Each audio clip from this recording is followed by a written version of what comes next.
Vabbè, al finale che stai a quarantena, siamo stati a casa. Sto che te giorni a casa, cioè, fino a niente. Ah, tengo fame. Ma a fare pipì? Vuoi scendere un po'? A fare pipì, sì o no? Ehi! A me non è che uno può fare perché comunque ci troviamo a casa, non può abusare di te, però stroia, una cosa che già fa.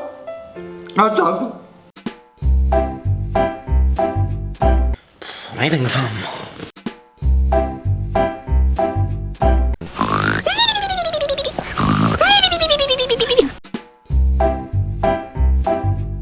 No, ma prima mi ci fatto i pilloli, no, ti la verità, mi aspettavo che mi crescevano più, sempre poco.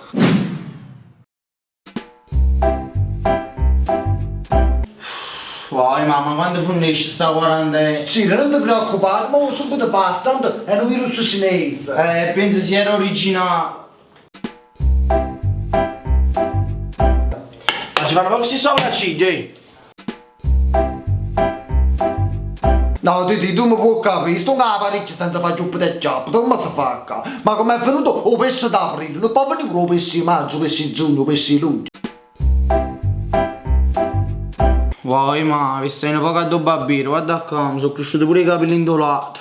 Sì, mamma, non ti lamentare, padre te ne teneva, non ci crescevano i capelli, guarda che passa. Io tengo fame.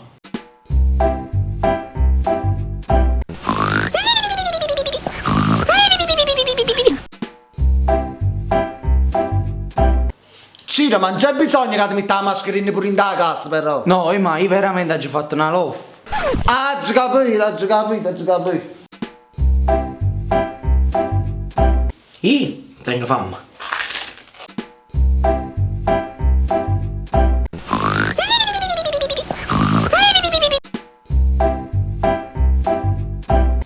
Amo, dormi. Scusa, non riesci da, scusa. No, stiamo in quarantena, sono 15 giorni, 20 giorni, 30 giorni, sono veramente ragnateli, spade e mani. Niente, proprio niente.